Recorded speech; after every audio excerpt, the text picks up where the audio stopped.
Hey y'all, this is Moni. And this is Kat. Hey Kat. And this is the Fake Fake- Ass Book Club. Wait, can we both say it or no?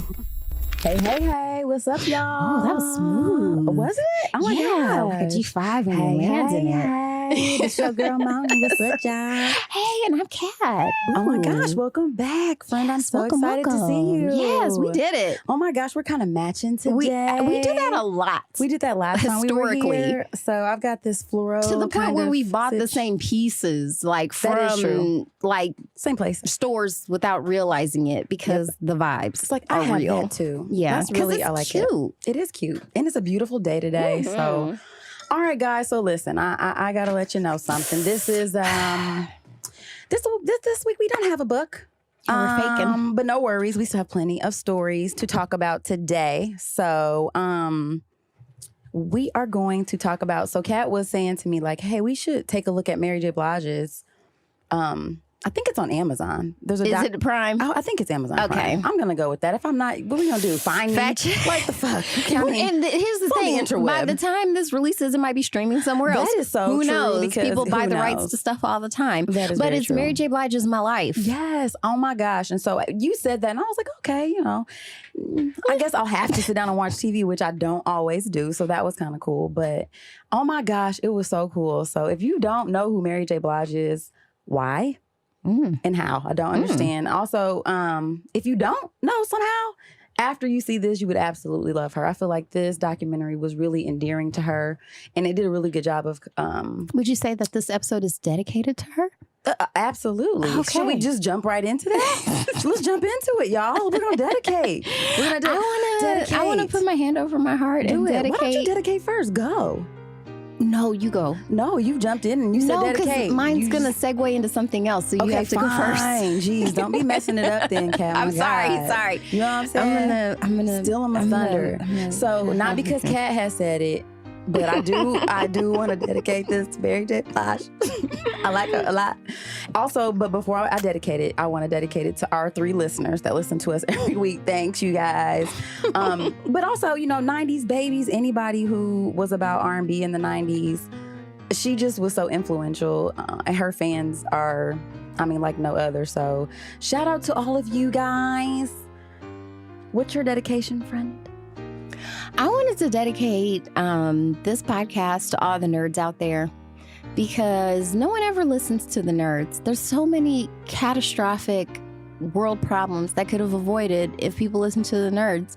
The Challenger disaster, the pandemic, and most recently the Miami condo collapse because the nerds were trying to let them know in 2018 and most recently like April of this year that there was a catastrophe coming and no one wanted to listen because they don't have any followers on Instagram. It's just noise coming out of an ugly scientist. Because they're boring. So- boring. And it's like you're not an architectural influencer. So no one wants to listen to the nerds just because they're educated and well-versed in things. So that's my new segment. What happens when you don't listen to the nerds? Okay, we might have to do that, and we can Yeah. explore that in Mhm. depth. I kind of like that. I can pick up what you're putting down there, friend. Yeah. I surely can. Everyone gets to boo nerds, but I'd rather talk about Mary J. Blige. Okay, well, let's do it. She's not a nerd. She's not. I mean, She's very I don't- cool. Yeah, so I'm gonna just kind of give you guys. I found a little clip. I think it was on the Amazon thing, but just to give you an idea about the actual documentary, it says Mary J. Blige set the music world on fire with her trailblazing 1994 LP, My Life. In Vanessa Roth's documentary, Mary J. Blige's My Life, the singer, rapper, and actress reveals the demons and blessings that inspired the record and propelled her career to international stardom. She celebrates the 25th anniversary of her most influential work by performing the album live for the first time. So so My Life was like it was so good. I do remember What's the 411? That was like her first CD, Cassette. I think. Yes, tape that we, you know what I'm saying? That we I was about to say, I listening didn't have to that on CD. It was very much a cassette. It was a cassette. It was definitely a side I'm sure A there and side were B. CDs, but I think you're absolutely right. And that might have been the year I moved. okay. I kind of remember that because I'm thinking back. I want to say that was like 1992 or 3 when that came out. I could just Google it right now. I have but I'm gonna go with 1992. I have fuzzy memories of when that was on the radio because I was trying to explain to my son about how big like pop culture moments were like this because there was no internet. Like this was the entertainment. Listen. So, and it wasn't like I could listen to it over and over again on YouTube. If I wanted to listen to it over and over again, I had to buy it. You had to pay money on the box. And actually, you know what's really messed up? I'm pretty sure I had a bootleg copy. Ooh. Because I honestly wasn't really allowed to have secular music. So a lot of times I would either... From what I understand now, because I was a child, but I think my dad would buy bootleg stuff from like the guy at his job. And I thought you were going to say like the crackhead at the barber shop. No, my dad, I don't think he... Not him. No. And like sometimes my uncle too would get me bootlegs. Okay. Yeah. I'm thinking back now about how like there was no, because usually you could open the inside of like there's paper inside of the cassette like that a little had leaflet kind of thing. Because sometimes it would have the pictures liquor and stuff and yeah, lyrics. like so it did not have that. Okay, yeah, yours was a bootleg. It's okay though because it still got the point across. You still got to let I love the did. So music I'm and sorry, stuff. Mary. I didn't understand about how economics worked. I just wanted the tape. Okay, I was gonna say, why are you apologizing? The bootleg part, my bad. Yeah, okay. that wasn't cool. I think she understands. She's from the project. I think and it looks like she got her money. She looks like she's doing okay. She got all her doll hairs that she was supposed to get. So, but yeah, it was about an hour and 22 minutes. And to me, I don't know, man. Like I just felt like I was transported back in time. Like I literally took a journey back into the 90s, back into a time where, just very formidable years in my life. And I do remember her just being like a soundtrack to that kind of segment and section of my life. So this was, and it was crazy because when I'm watching it, it kind of first starts off with just her formative years and stuff like that.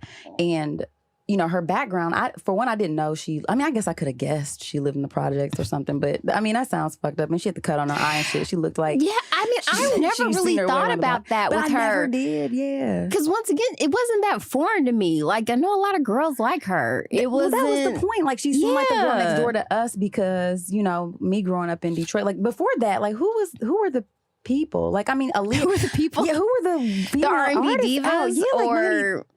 Just because I feel like this was the first time, because they even kind of touched on that. BNGB. What? Was that We Like the Cars? No, that was Tigra and Bunny. Oh, shit.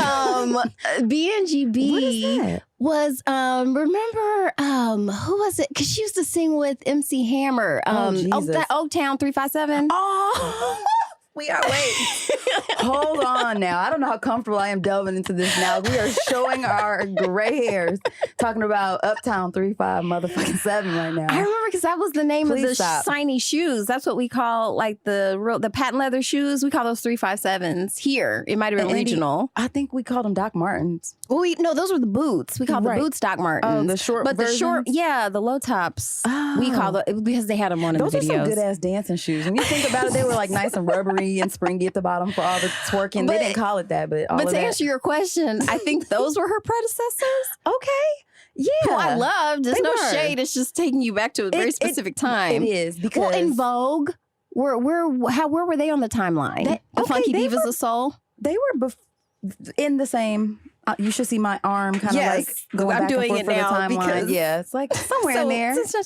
That might have been before them too. But I guess I hadn't really seen anybody like her. Because I'm trying to think. Well, it was the mixture with hip hop. It was. That's what it was. Like she's singing over like hip hop tracks and stuff like that. And that was super dope. And recording with rap artists and stuff like that. And she was so styled the way that like in the 90s we were trying to be. It was very tomboy with like the baggy pants and the crop tops. And I remember that was one of the first garments I saved up money to purchase with my own money was the Jordan baseball jersey. Nice. I remember that. You have a picture in that. I do? Well, it's a jersey. I need that picture. Maybe I have the picture. Okay. You don't. I don't know how that is. Because I remember me and my cousins, we all had the same one, but like in different colors. Of course, because that's what you could did. rotate it and stuff. And I remember mine was like hunter green and red and had a little bit of gold in it. Oh, okay. Well, that was like white. Was it white? I think that was my White Sox. I had a White Sox jersey. Well, I remember. Okay. Wow, that's so crazy. Never mind. But of yeah, all the so things I've forgotten. I took you back to that one. Yeah. But yeah, she was just the whole vibe. And I mean, the tennis skirts and the dancing. Because I remember loving the tennis skirts. I had a Fila tennis skirt. Listen, a white Fila tennis skirt. So she was just pretty cool. fresh. And the music was like. Those blunt bangs. Man, all of it. She was just a whole vibe though. Mary J. Blige she was like the it girl back then. I guess I didn't realize she was like only 19 when all of this was popping off. That was weird too, because she seemed so grown. Yeah, because I was a total child at 19, and she very much had the gravitas of a grown woman. I mean, very much so, from just the way her voice sounded to the way she carried herself. And I think too, because of the content of the music, it felt so soulful. You know what I mean? Like it was very like, yeah, just to it just was very raw. So I was shocked by that. But I wanted to talk about just one of the like themes throughout the whole documentary that I think we end up touching on in a lot of the books that we've read so far, but just in general was just the intersection of poverty and like domestic abuse, because that was one of the main themes in this story. And I don't know, like it was really sad to hear her talking about just her mom and her mom's situation. And everyone that she observed. Everybody just absorbing all this pain around and seeing all this abuse, especially, I mean, I don't want to say especially to women, but yeah, especially to women, because that affected her. She saw her mom, in abusive situations and just about everybody around her. So even to the point where it broke my heart when she was like, she would want to be happy and felt like she couldn't smile. She was like, I never smiled. Like, damn. Because people will try to take that from you. Fuck. You can't even show people in the hood that you're happy because, what's wrong with you? It's like, what are you smiling at with your happy ass? Yeah, kind of like how you were saying, people get shitty at you because if they, you're a naturally upbeat person. And I do understand how that can be annoying. I'm not saying you specifically. Sure. But also, if you're not on that mood and that. Yeah, but I mean, I'm not trying to take you out. You know what I'm saying? I'm not trying to steal it away from you or anything. I might just roll my eyes a bit and move on with my life. Like, I'm not that fucking miserable. But it's just, and I do think that energy does come from a sense of not feeling that inside of yourself. And so like when you're witnessing that, it's probably just like, man, how fucking dare you? You know what I'm saying? But I don't know. I guess that kind of explains her persona to me a little bit too. That kind of hardened, at least in reference to her first album. I think it really goes to the fact that we see entertainers as almost these separate species. Because I really never saw her as like a person. Like to me, she was just the star. And so, of course, she must be happy. I mean, look at her. She's beautiful. She's talented. You've got all this money. Like, what would be the problem? But of course, she's a human being. And as I'm learning, as your life gets more complicated, there's more opportunities for problems. It's crazy. And I mean, we see that stuff with Britney Spears. Like, I still haven't watched that, but I know that it's messed up. It's wild. It's like, y'all, free maybe Britney. We'll have to have a whole, okay. Now I'm going to say, is it? Should we? I don't know, because I haven't seen it. She can't be that crazy. The way they're treating her, because I remember when, okay, side note, because this is just me as a hairdresser. I remember when she shaved her head. I do too. And I didn't think she was crazy because when she gave the reason was she was tired of all those extensions and bleach. And I was like, yeah, that's probably the healthiest thing to do right now is just shave it and start all over. And listen, you could tell, no shade, Brittany, because I mean, maybe you didn't have any choices about this either, but whoever was doing your weave, it was terrible. I could always tell your bangs look like shredded wheat, sis.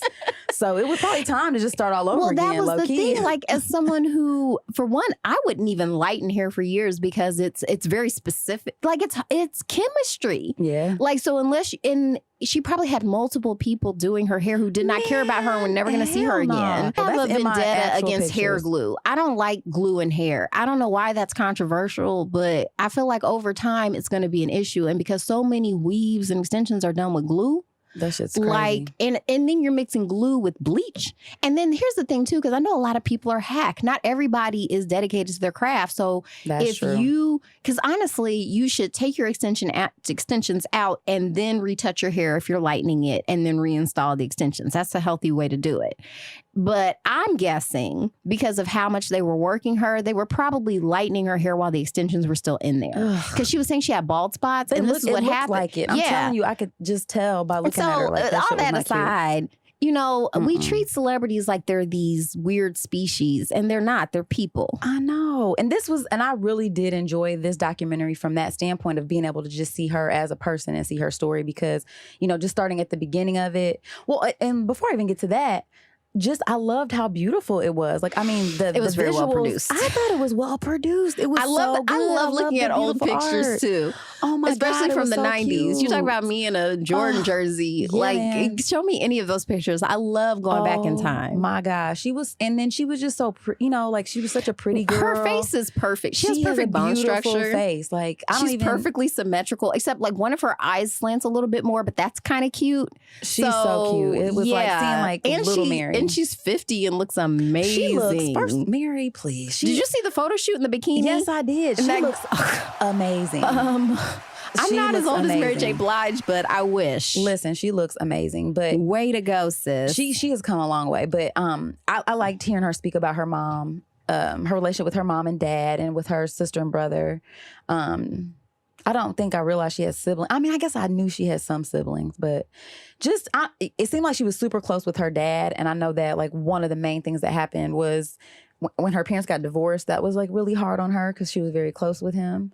And, you know, from that point on, I think that changes. That's a huge dynamic change in your family life. Yeah. And how you see yourself, how you see the world around you, all of that kind of stuff. And I think she started feeling really unsafe. And because she wasn't real specific about the abuse. I know she was molested. She did say that she touched on that part. But it seems like she's had some really, you know... well, that always reminds me too of like, because for women, safety is a big deal. Yeah. So what it takes to feel safe, like, and getting to that, because you never can, it's like, you remember like in psychology, we have to learn about Maslow's hierarchy of needs. I actually do remember this one. I'm so glad you do. This is a good one. And so you can't sort of get to intellectual pursuits. You can't really advance until you have all of, I don't remember what all of them are, but one of the basic ones is just safety, personal safety. Right. Like personal safety, shelter, food. Are you looking it up? Mm-hmm. I promise I passed this class. But I mean, all of the stuff that I've seen and heard about that I don't remember, we are not. Yeah, it doesn't mean you don't. Yeah, know. It's basically you need all of those things to feel safe. So basic needs says psychological needs. So food, water, warmth, rest. Then safety needs. So that's the next most important thing: security, safety. Then belongingness and love. So intimate relationships, friendships. And then above that is esteem needs, so prestige and feelings of accomplishment. And then the ultimate top of the pyramid is self-actualization, which is achieving your full potential, including creative activities.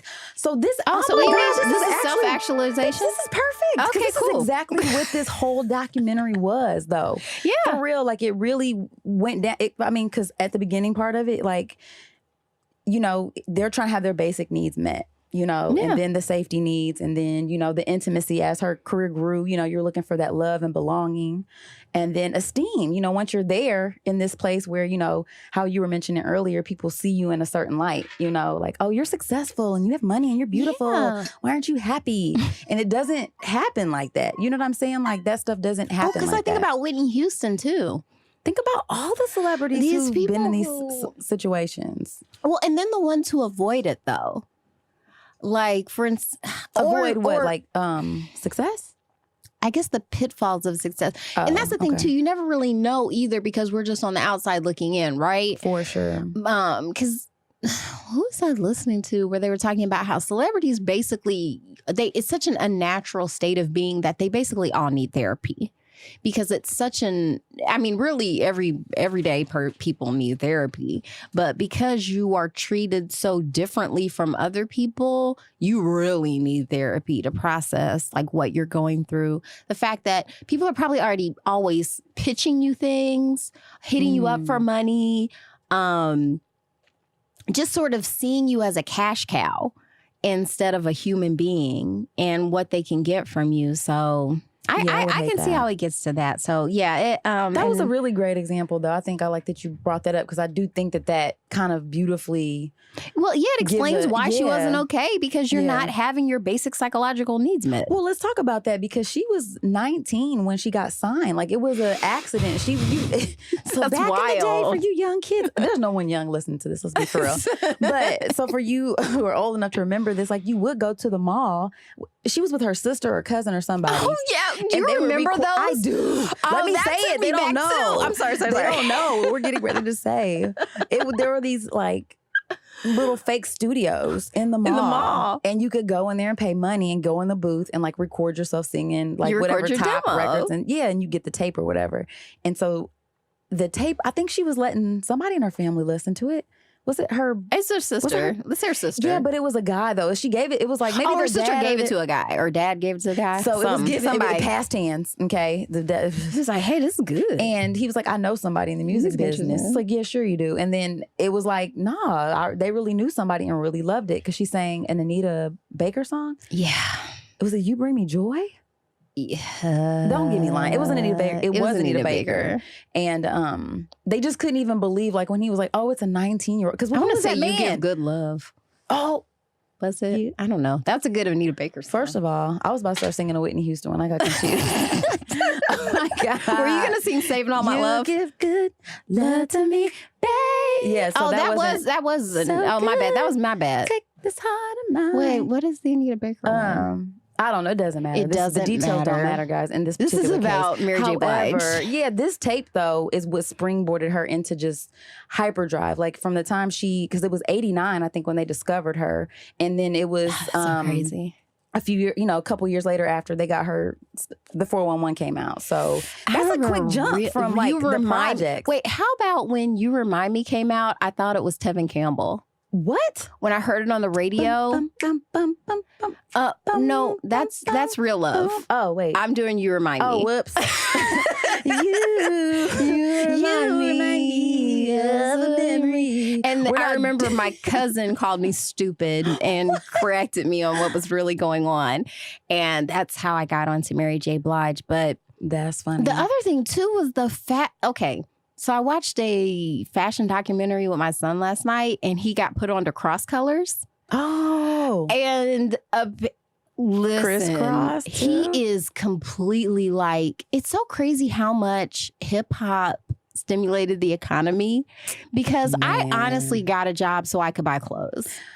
Samesies. As soon as I turned 16, same. I got a job so that I could make money and buy clothes. And I'm pretty sure that's what my son is doing too, because that's what he uses he's saving up for a car, but he's about to spend it all on cross-color gear now. Listen, because I don't blame him. It's so 90s right now too. The fashion is very 90s right now. But a lot of it still holds up. Some of it is still really good. They were going through like how, cross colors led to Croc and I and to there was a lot of black to designers out Fab that time. Farm. Remember how huge Fab Farm was? Oh my God, I should not even say this. Okay, do it anyway. So I told you I was cleaning out my closet yesterday. Mm-hmm. There was Is it Baby Phat? No. Well, I do still technically have a pair of Baby Phat jeans. And the reason why I'll never give them away is because I will get some made, like the cut of these particular jeans, they fit me so good. They were made like, I need someone to for make black these. girls. I need someone to make these for me. They don't smash my booty down. Like, they fit nice.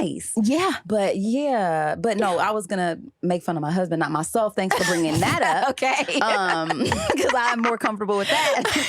He had an old ass Fat Farm shirt that I didn't throw it in the trash, but I did donate it. So someone out there be looking out your local Goodwill for an oversized Fat Farm shirt from the early 2000s. I need to have him come out here because my son does like to vintage shop. He loves a good. Well, they're coming Saturday to pick that shit up. So unless he wants to come, oh really? He really might want to go through that first before you give it away. That sounds embarrassing. Are you sure? He really loves vintage pieces. God. Okay, well, we'll do a FaceTime first. Okay. How about that? Because what I want you to do is burn your gas. Sorry, guys. You guys really care about my son's fashion. But yeah, man, it was a I'm sure that has to be crazy though, going from being in the projects, not knowing where your next meal's coming from, seeing just abject poverty all around you. Yeah, man, just fucking craziness too. Now, you're rubbing elbows with celebrities, like you're riding in, like when Andre Harrell what isn't that his name? The guy who came through. I'm gonna put it out there. You guys will just have to fight me if it's wrong, but I just don't know. He was the gentleman who discovered her, or who got the tape, and he ended up. No, he didn't get the tape. The guy who got the tape gave it to him, and he went to go meet her in the projects, and she ended up singing like Anita Baker's whole CD, like her CD. I keep saying that, the whole tape, and everybody was just standing around watching her, like, what the fuck? Like, that was dope, you know? Like, and it was crazy because instantly I love too that it was Anita Baker, because once again, Anita Baker she was the shit. Now I did have those CDs by the time that I got a CD player. I think I did have the whole Anita Baker collection. Listen, well, he just saw that she was a star instantly. And I don't think it resonated for her for years into her stardom, who she was. You know what I mean? Like, that's kind of what I felt like I was watching. I was watching her find herself, you know, because it was like...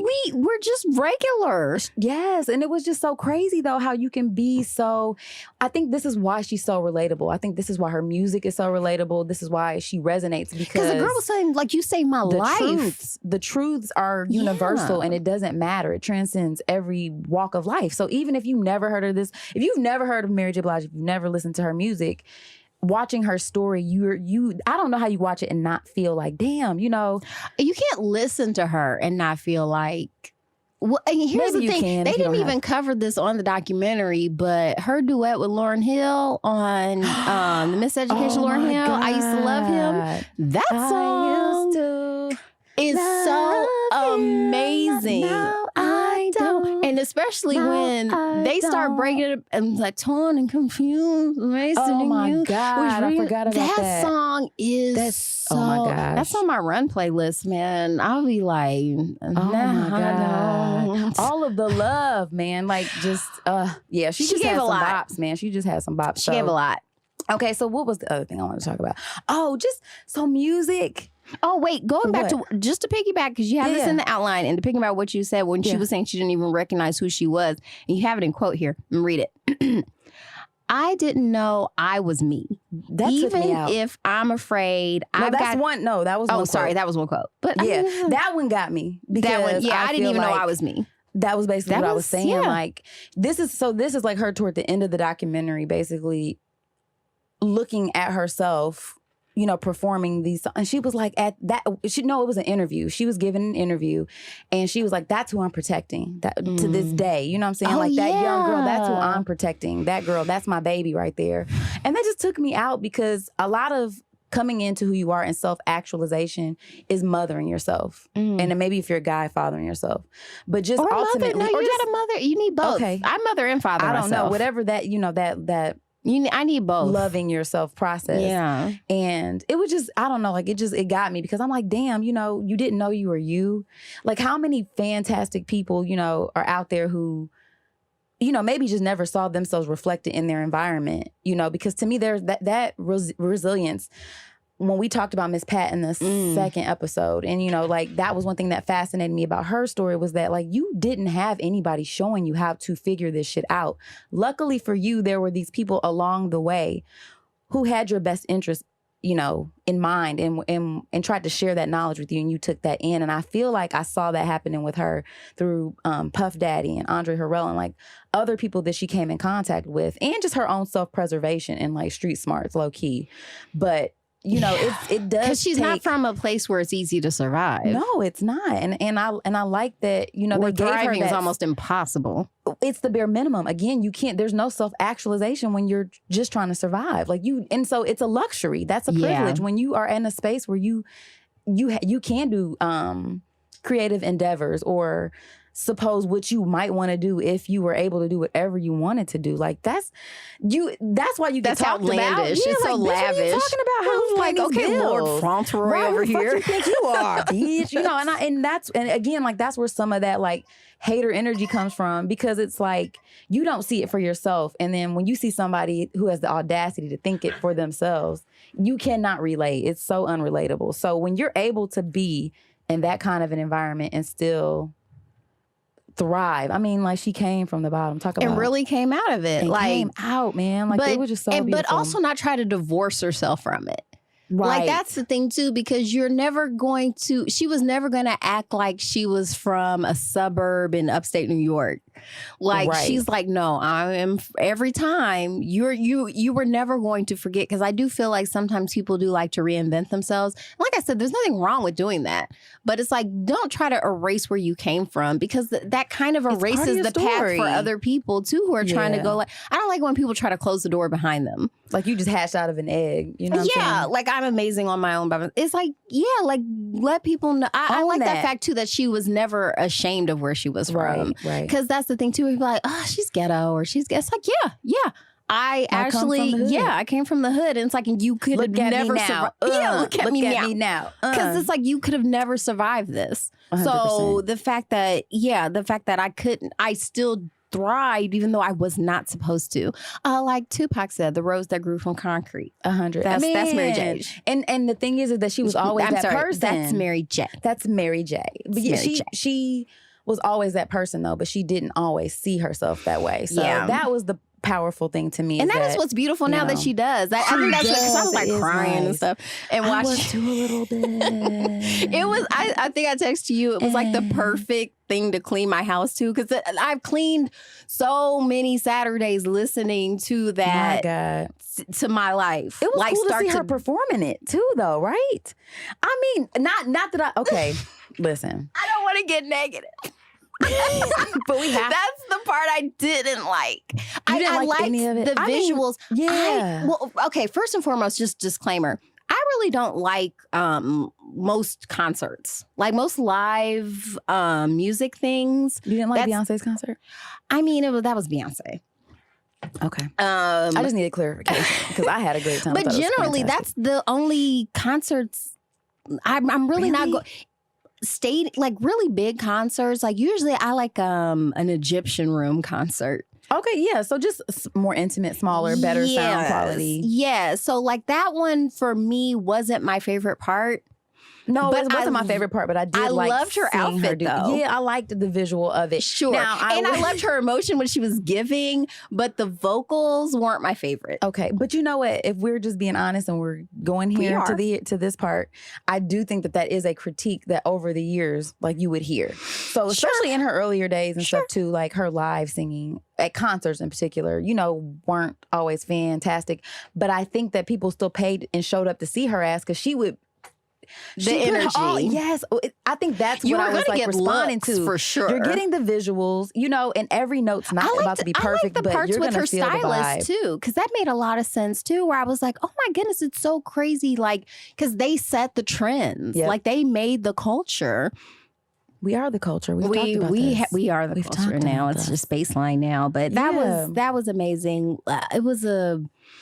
Yeah, I don't think I can recommend it highly enough. It was especially if you live through that period, it'll really resonate. It 100%. And I loved how it just goes to show how music is a meditation too a lot of the time.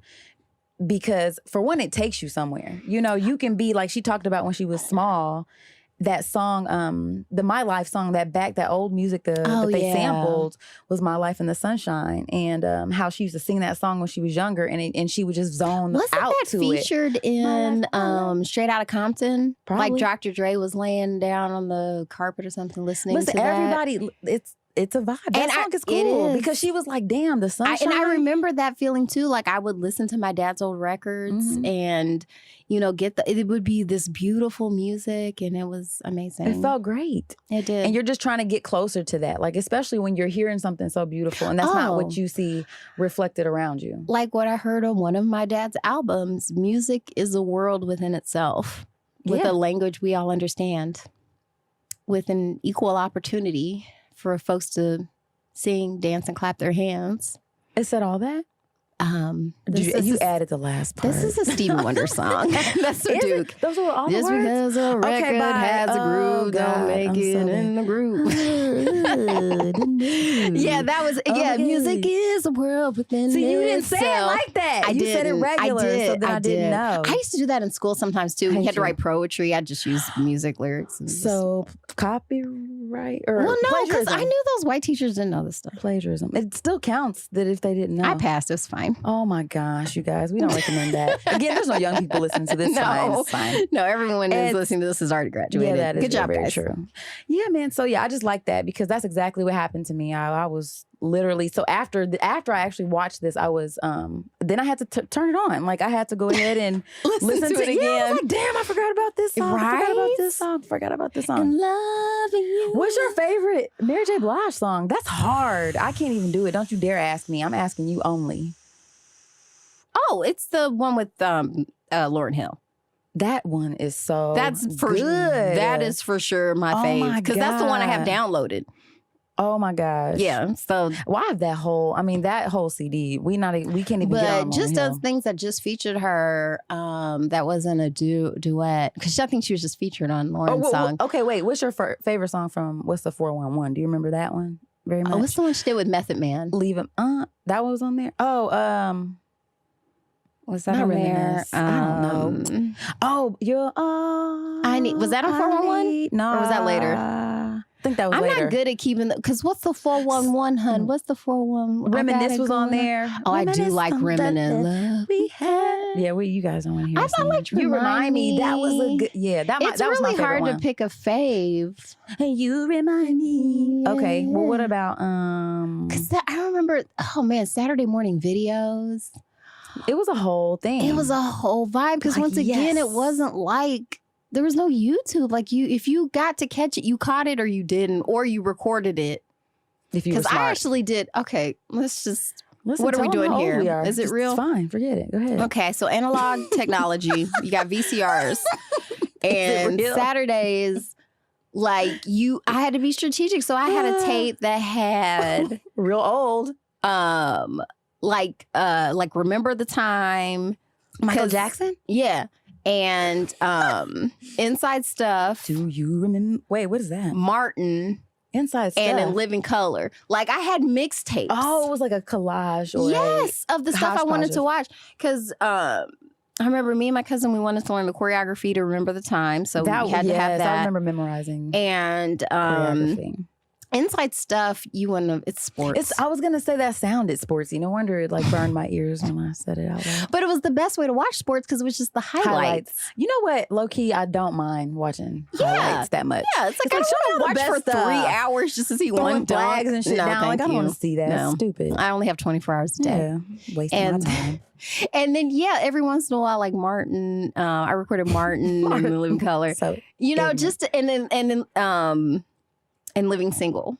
Like, so I had these, I've gotten rid of all my VHS you now. always used to have VHS tapes. I mean, like you always had them. Like they would be in your bag. Well, I always want to watch what I want to watch when I want to watch it. That is crazy. And I was like, now it's kind of like perfect because we have the internet and everything's You've been waiting immediately for this accessible. moment. Pretty much. I remember I had a teacher and I'm so mad I didn't listen to him back then. Oh, wait.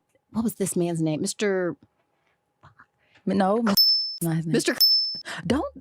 Are we? I'll beep saying it his out, name? whatever. Oh, But remember, Mr. he taught Clay us Smith. I don't know what I'm computers, talking right? about. No, I don't remember that. Okay. Did he have a beard? Do you remember her dad? I mean, barely. She was in your class. I know. That doesn't help at all. He taught our computer class. Okay. Okay. It's like it never happened. He told us about DVR technology. They were developing. Obviously, they had to develop it back then to sell it to us. And, That makes sense, but I don't remember him, and I don't remember his He told talks us on about technology. it then because the way he was describing it, I remember thinking that's too good. Like, I didn't even really think it was a real possibility because he was trying to put us on because he said he was investing in it. No, he didn't. Yes, You were listening, see?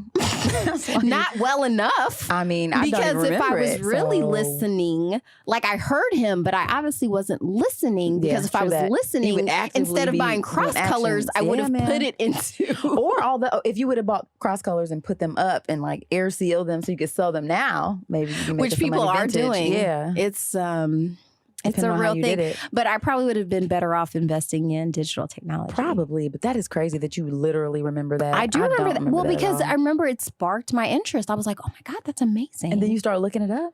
Like no, you used to go to- look it up how there was no internet. Library, Dewey Decimal shit. I don't know. No, Right. There was thank no you. internet at Gosh. that point. So angry. I'm just I'm mad asking. about it. I'm mad about it. There was no internet. God damn it. Okay. Sorry for fine. yelling. It's okay. I forgive you. It's fine. Yeah, but that's to take you back to.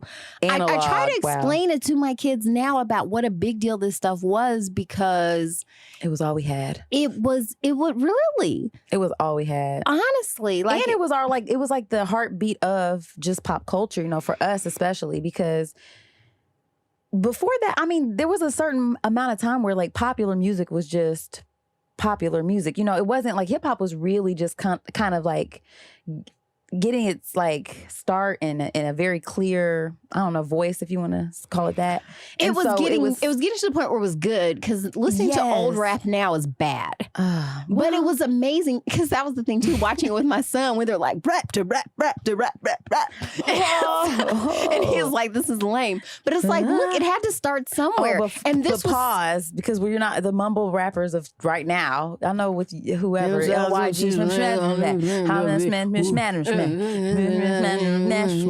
it's not. So yeah, Okay. you were welcome. but it wasn't quite. It wasn't, but at least that sounds happier. Motherfuckers wasn't just high falling out with red cups in their hands and shit. God damn, at least. And they were talking about socially conscious stuff sometimes. Or just having fun.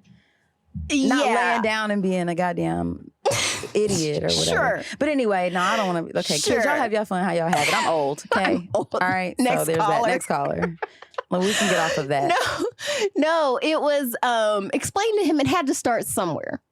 Amen. You know, like it has to start somewhere. So, and back then, because nothing had sounded like that before, it sounded amazing.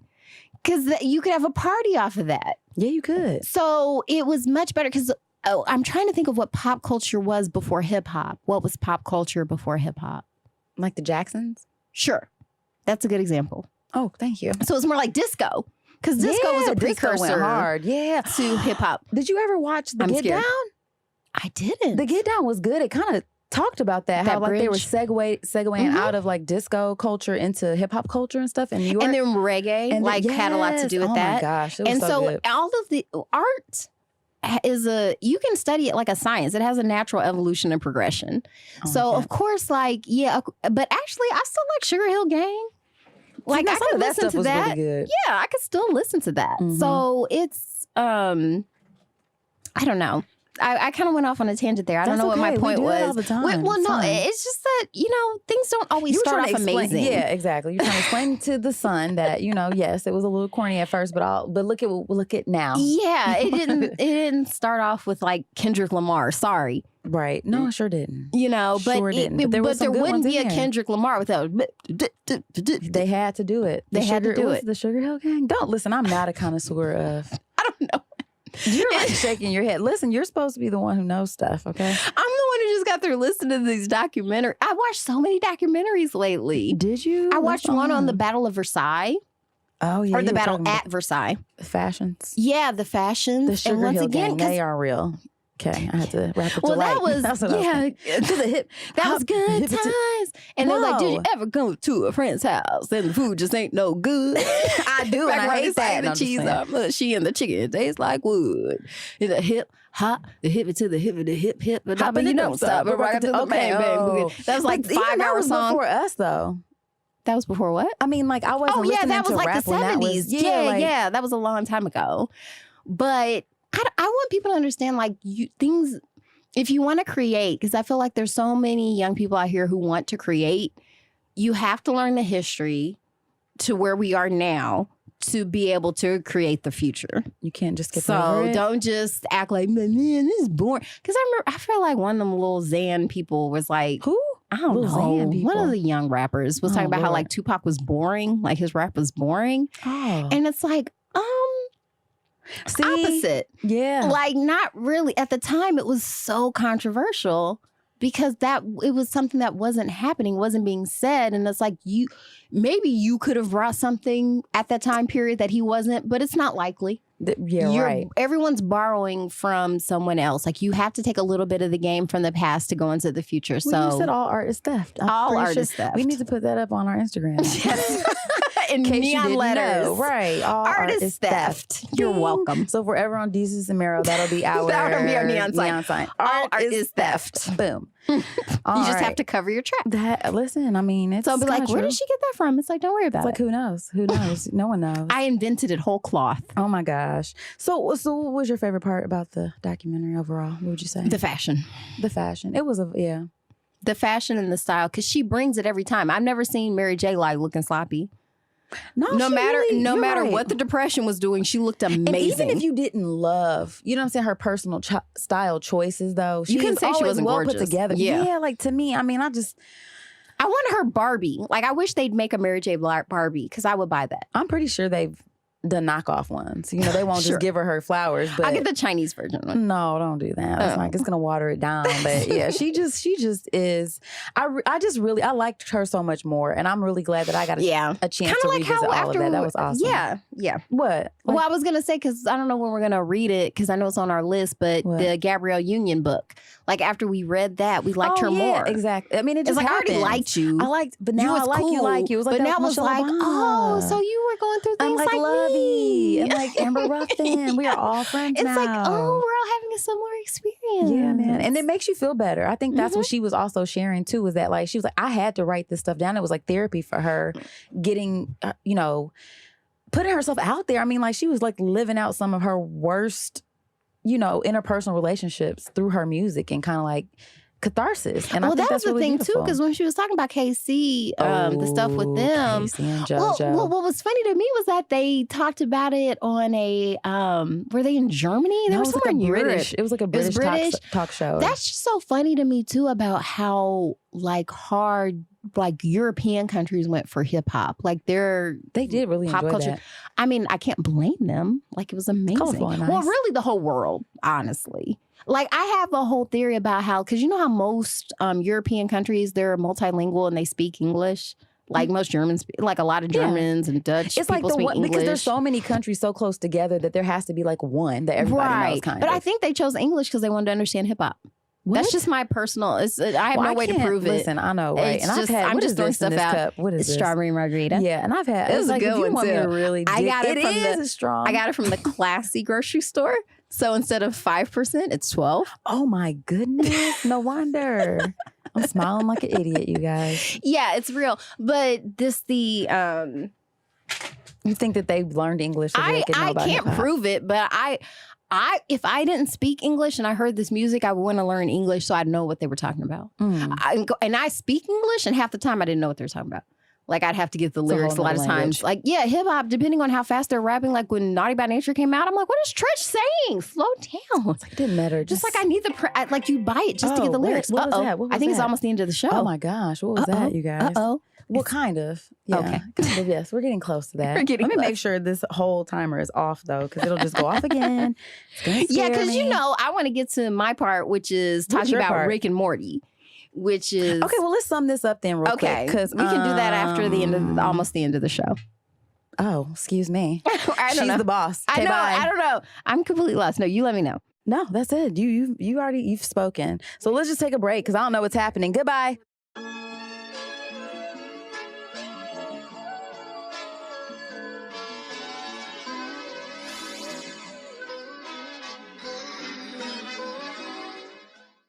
All right, guys, we are back. Okay, so I was thoroughly confused. Kat, what's happening right now? Why do I see the inside of your nose? We just did during the break. We watched a great sketch from the great Chris Rock, and it just got me inspired. But my whole thing is, a couple of weeks ago, I got you to watch the season 5 premiere of Rick and Morty, and because I wanted to get your reactions. Because first off, it's seriously one of my favorite shows because I love cartoons, I love sci-fi, and I love good writing, and it hits all those corners, points, corners, targets. I just repeated everything you said.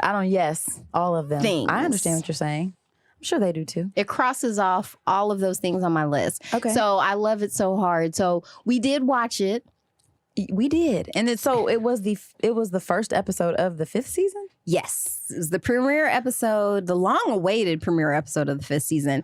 We were worried a little while that Dan Harmon was going to get Me Too'd, but he didn't. Who's we? The world. Everywhere? Oh, yeah, okay. like Comedy Central, or not Comedy Central, Cartoon Network. They were waiting to see if he got Me Too'd. It turns I out think people because are tired of that now. Well, no, I think his fan base, it's impossible to Me Too him. They don't care. Okay, we can talk about that later. Yeah, Don't ruin this for me. it's a very toxic fan base.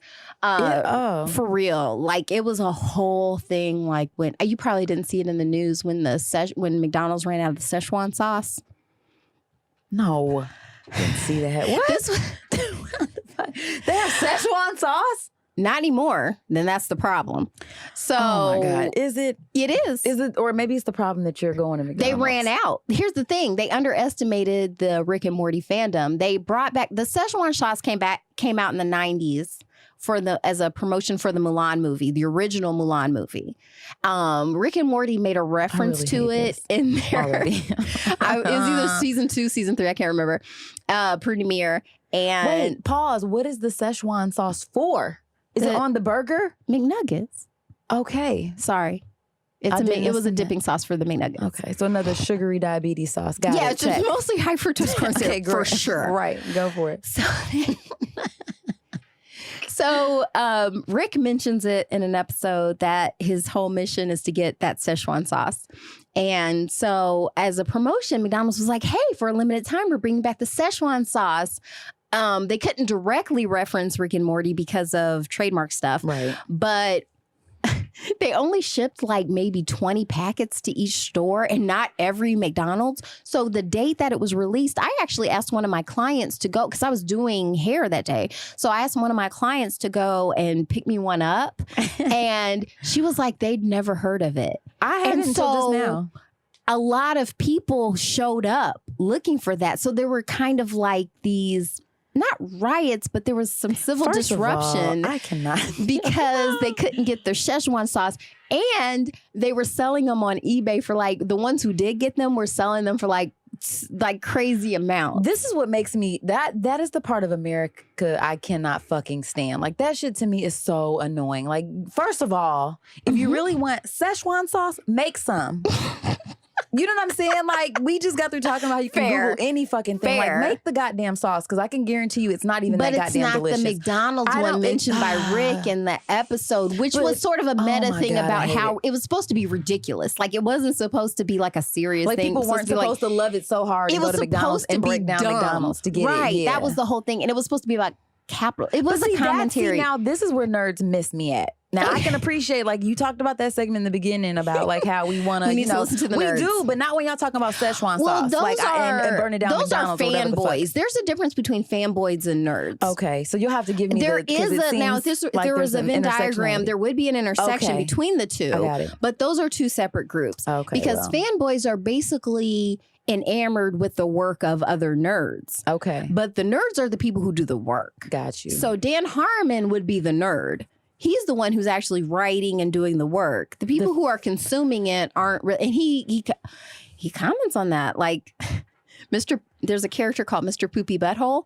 Yuck. And he talks about... I hate him. I haven't even seen him. Mr. Poopy Butthole. Was he in that one? No. I didn't see him. He's actually super great. Gross. I hate his name so much. He actually is like, hey, hopefully you guys didn't waste your time. Because he was like, yeah, I went back to school, got my GED. Wait, like, is he a person or is he a poopy butthole? He's a little stick finger guy. Like, he doesn't look like a poopy butthole. Okay. That's just his name. What I pictured. Okay. No, he looks like a pill with legs in a top hat. And he was he looks like Pinky Malinky? I don't know who that is. Oh, okay. I have kids. I know you do. So anyhow.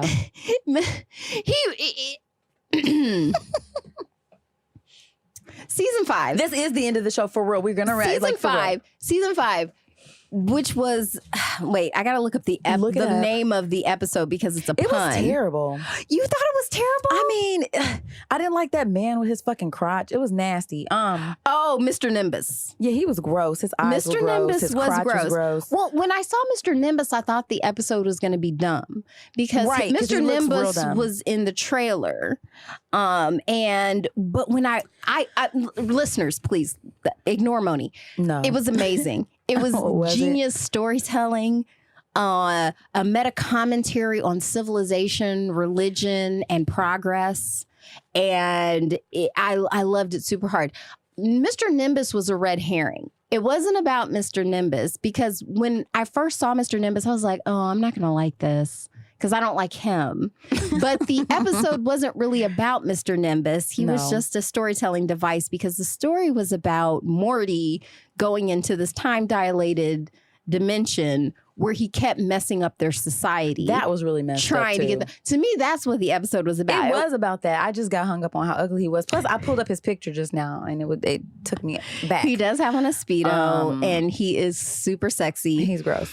But no, so what I will say, it was fast paced for me. Like, I just felt like it was a lot of information. So like the fact that she was like, it was a time dilation and it was a commentary on it was like, I would have had to watch it probably a few times, which I guess at that point she had maybe watched it 2 or 3 times, but just hadn't watched it like that one time. It was like so much information and it was so over the top that it was like, okay, this is a lot for me. Rick. Oh, dang it. I don't know. Who are we? I'm trying to get the title. Mort Dinner Rick something? Yeah, Mort Dinner Rick Andre, which was a play on My Dinner with Andre.